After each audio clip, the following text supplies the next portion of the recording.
जिसके पास जीवन है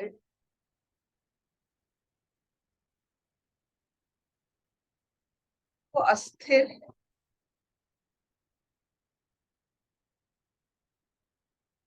अस्थिर का मतलब मानसिक अस्थिरता नहीं,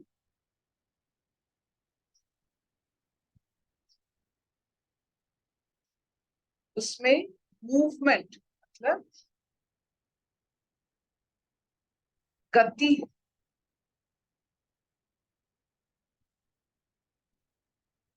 आलोक का गति है,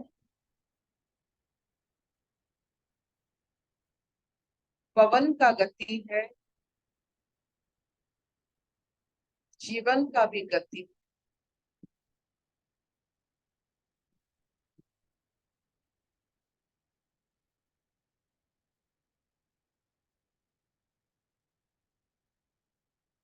इस गति को महसूस जो करते हैं वो आत्मविभोर हो जाते हैं।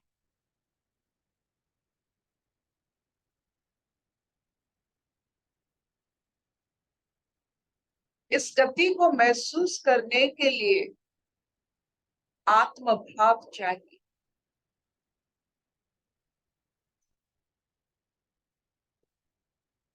आप अगर देखोगे कि माँ की पेट से लेकर आज तक हमने जितने गति में यहाँ तक पहुंचे हैं, कम चमत्कारी नहीं, लेकिन इसे कौन जान सकता है? जो आत्मभाव में रहता,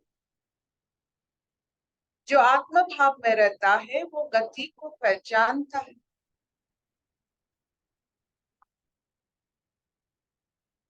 जो मन में रहता है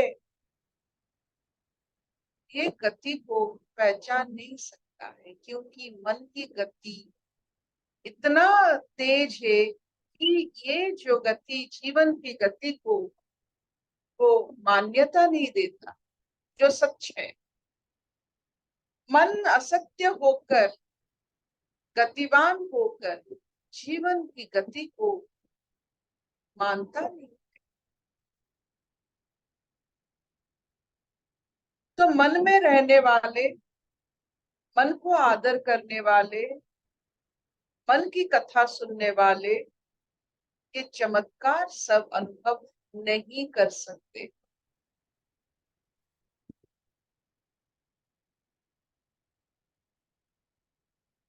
आत्मभाव कोई बड़ी बात नहीं, लेकिन मनोभाव में फंसना वो बहुत बड़ी बात। अपने मन के द्वारा प्रचलित होना, अपने मन के द्वारा संसार को देखना, अपने मन के द्वारा अपने चमत्कारी जीवन को ना देखना, ये बड़ी बात।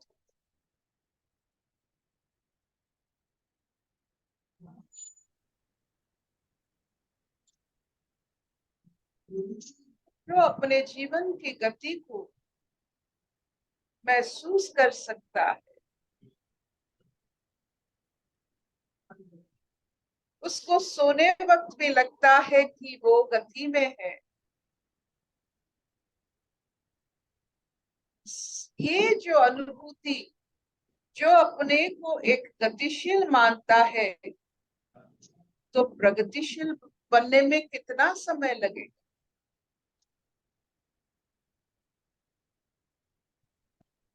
कितना समय लगेगा जो गति को मानता है प्रगति में बदलने के लिए?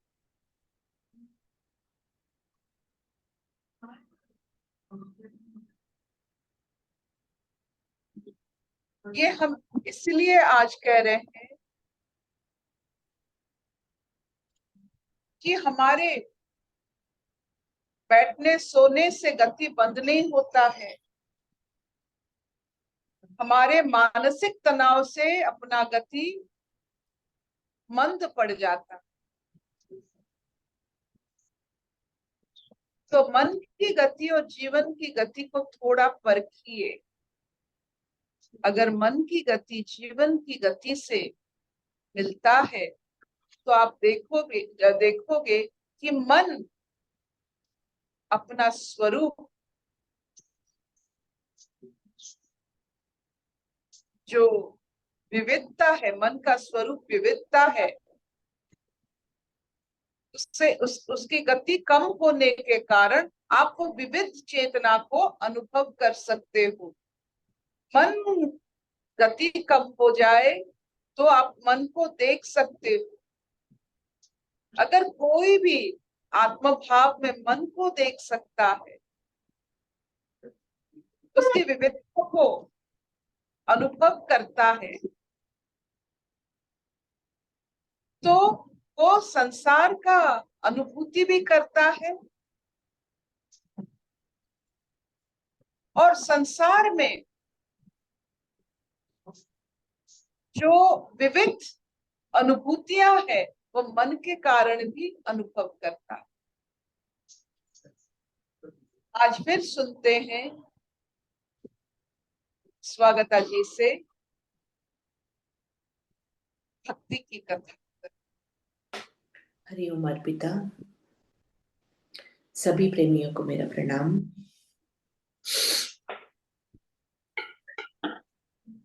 भक्ति सूत्र के 81वां श्लोक में हम पहुंच गए हैं और ये बहुत ही इम्पोर्टेंट श्लोक है। जैसे पहले के सारे श्लोक बहुत बहुत इम्पोर्टेंट थे।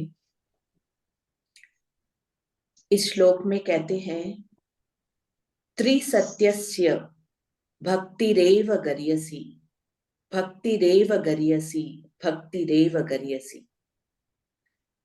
तीनों यानी शारीरिक, वाचिक, मानसिक सत्यों में भक्ति ही श्रेष्ठ है, भक्ति ही श्रेष्ठ है। फिर से पढ़ती हूँ। त्रिसत्यस्य भक्तिरेव गर्यसि, भक्तिरेव गर्यसि। तीनों यानी शारीरिक, वाचिक, मानसिक सत्यों में भक्ति ही श्रेष्ठ है, भक्ति ही श्रेष्ठ है। हरिओम।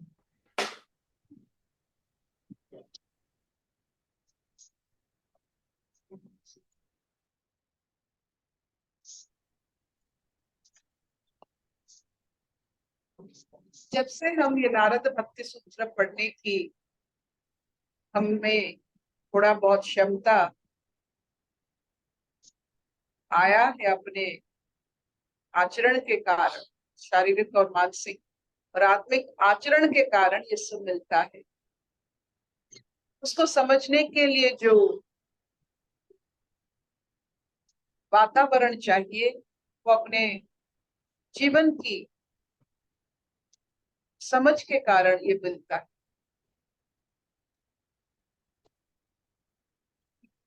तो भक्ति रेव गरीयसी, भक्ति श्रेष्ठ है। क्यों श्रेष्ठ? आपने बहुत सारे मशीन्स देखे, यंत्र देखे, यंत्र चलते हैं, लेकिन उसको चलाने वाला, चलने के लिए जो आचरण चाहिए, आप देखिए कि आपकी इंजन में इंजन ऑयल डालते हो, आपकी कबाट में, डोर में जहां हिंजेस से, वहां भी आप ऑयल डालते हो ताकि वो स्मूथली चले। तो हर जगह आप एक तेल डालते हो, थोड़ा लुब्रिकेशन करते हो। कोई भी चीज को, कोई भी यंत्र को आप जब भी चलाते हो कुछ ना कुछ उसमें डालते हो। तो ये इस यंत्र को चलाने के लिए वो रस, वो लुब्रिकेंट भक्ति है।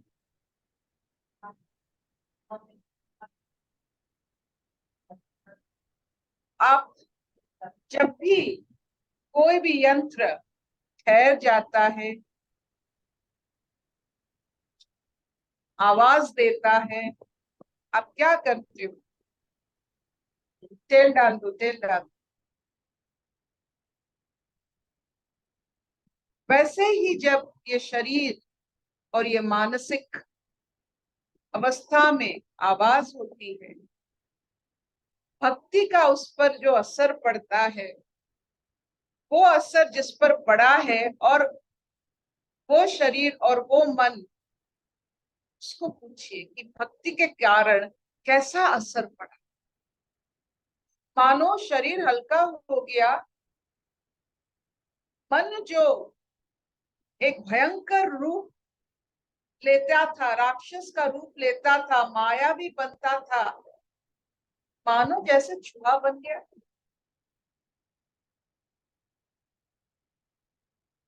मन भक्ति के कारण शरीर एकदम कोमल, स्थूलता सूक्ष्मता में बदल गया, मानसिक तनाव कोमलता में बदल गया। ये सब हुआ कैसे? एक ही रस के कारण, भक्ति रस के। जो अनन्य भक्त की बात होती है, शुरुआत तो होती है खोज से। कौन सी खोज से? इस तनाव की, इस वजह की खोज से। हम भी ये सत्संग में बैठे हैं सब, कि संसार में कैसे स्वर्ग को लाए, कैसे अपने जीवन में जीवित रहकर स्वर्ग की अनुभव करे, मुक्ति की अनुभव करे, जीवन मुक्ति की अनुभव करे। ये सब के लिए हम यहाँ बैठे हैं। तो ये खोज है, खोजते खोजते भक्ति तक पहुंच गए। तो इसका मतलब है अभी ये भक्ति के कारण, इस भक्ति नारद भक्ति सूत्रों के कारण हमारे पास लुब्रिकेंट्स आ गया है। जब भी ये आवाज देगा, ये शरीर और मन भक्ति डाल देंगे उसको। ये मत समझिएगा कि एक बार आपने भक्ति हो गया मतलब ये पूरा जन्म तक रहेगा। ये खत्म हो जाता है, बार बार रस डालना पड़ता है। चाहे वो बाल लीला कृष्ण की हो, पुरुषोत्तम श्री राम जी की कहानी हो, हरिश्चंद्र की हो, अपने जितने किरदारे हैं आपको जो अच्छे लगते हैं, उनको पढ़ने से रस बढ़ता है। उनका जीवन में जितना क्लेश हुआ है, वो कैसे उसको उसमें उद्धार हुए हैं, उसको पढ़ने से ही हम में भक्ति आ जाती है, हम भी उद्धार हो सकते हैं। ये जो रस जब पड़ता है, आवाज कम हो जाता है। आप बैठोगे, किसी को पता नहीं चलेगा। आप बात करोगे, आपका मन काम नहीं करेगा। बात ऐसा होगा कि सत्य ही होगा, क्योंकि मन काम करने से बातों में सत्यता नहीं रहता है। मन नहीं रहेगा, वाक शक्ति रहेगा, शरीर एकदम बिना आवाज में काम करता रहेगा। ये कौन सा स्थिति है? ये एक ऐसा स्थिति है जो अनुभव करते हैं, वो जानते हैं कि ये एक उत्तम स्थिति है। एक उत्तम स्थिति में रहने के लिए ये सब खोज हो रहा है। जैसे पढ़ाई होता है जीवन में कि एक उत्तम जीवन मिले। हम अभी जीवन तो जो मिला मिला, लेकिन स्थिति, जीवन को एक स्थिति भी देनी चाहिए। अभी इसी का खोज हो रहा है, भक्ति तक पहुंचे हैं। भक्ति का हमारे ऊपर बहुत असर होता है। रस के कारण हम पुनर्जीवन प्राप्ति करते हैं। भक्ति के कारण जो भक्त है, हर समय मुहूर्त उनका नया होता है, क्योंकि ये रस आपको जीवित तो रखता है, लेकिन बार बार आपको पुनर्जीवन का सिंचन करता है। जिसके जीवन में भक्ति है, वो खुद से निखारता है। कोई किसी को भक्ति सौगात में नहीं दे सकते हैं। I can not give you भक्ति कि पैकिंग करके भक्ति ले लो थोड़ा। ये आप ही को करना पड़ेगा। आप ही को आप ही के जीवन में भक्ति का मार्ग खुद तैयार करना पड़ेगा। ये बचपन से बाय डिफॉल्ट डाउनलोड होता है सब में। भक्ति बाय डिफॉल्ट एक प्रोग्रामिंग है, सब में है। इट इज अ नेचर, प्रकृति। बस सिर्फ उसको एक्टिवेट करना है। कैसे एक्टिवेट करोगे? जब ऐसे जीवन के बारे में पढ़ोगे कि विपत्ति में कैसे, ऐसे विपत्ति में कैसे लांग सकता है विपत्तियों को। जो विपत्तियों में दब नहीं जाता है उसे लांग सकता है, वो भक्ति का सोपान है। तो how much brevity is necessary to understand bhakti. भक्ति विपत्तियों को लांघने के लिए, जिन्होंने जितने विपत्तियों का सामना किया है, उनका भक्ति का रस का टेक्सचर बहुत ही मजबूत है। तो बिना विपत्ति जो भक्ति रस में घोलना चाहते हैं, वो रस में कोई मजा नहीं है। जिन्होंने विपत्ति को सामना किया है और उसको लांघा है, उस रस में बहुत बड़ा, कैसा कि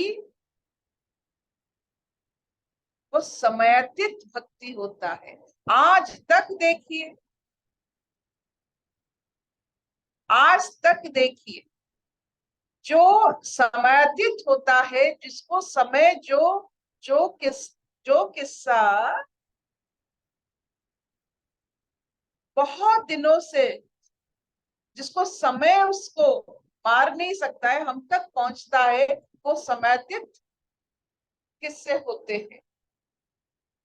तो जो भक्ति हम तक पहुंच रही है, जो किस्से हम तक पहुंच रहे हैं, विपत्तियों को कैसे किसने कैसे सामना किया है, कौन से भाव से सामना किया, चाहे वो कृष्ण की माता हो, देवकी जी हो। आप कभी सोचे हैं देवकी जी की भक्ति कैसा होगा?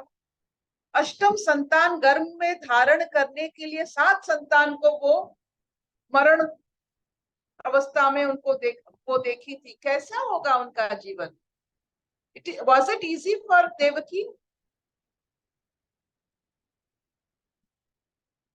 तो वो अपने विपत्तियों को कैसे लांघे हैं? कौन से? ये भक्ति वही है। हम देवकी जी को बहुत मानते हैं। कारागार में बार बार बच्चा पैदा करना, यही भक्ति के कारण की तारण हार आएंगे, पूरा समाज को बदल देंगे, इस कंस की राज्य से मुक्ति मिलेगा। एक एक महिला अपने आप को निछावर करके अष्टम गर्भ तक पहुंचती है। कौन सी भक्ति है? कितना टेक्सचर है वो भक्ति का, क्या मोल है? आज तक हमारे रोम खड़े हो जाते हैं देवकी जी के जीवन के बारे में सोचकर। वही माँ सिर्फ कृष्ण को जन्म दे सकती है।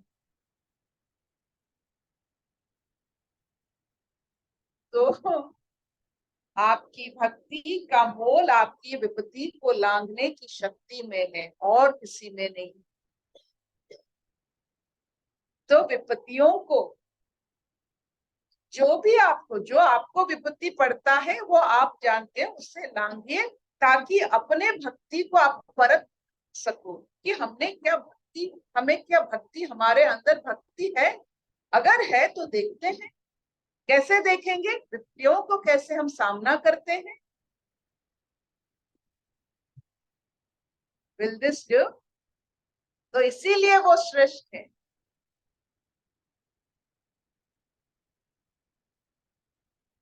नहीं चलिबो।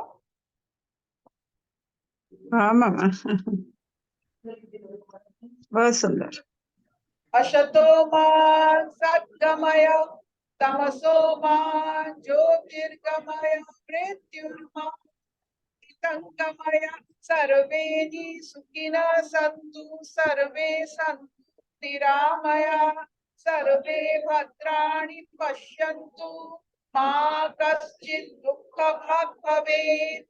ओम शांति शांति शांति।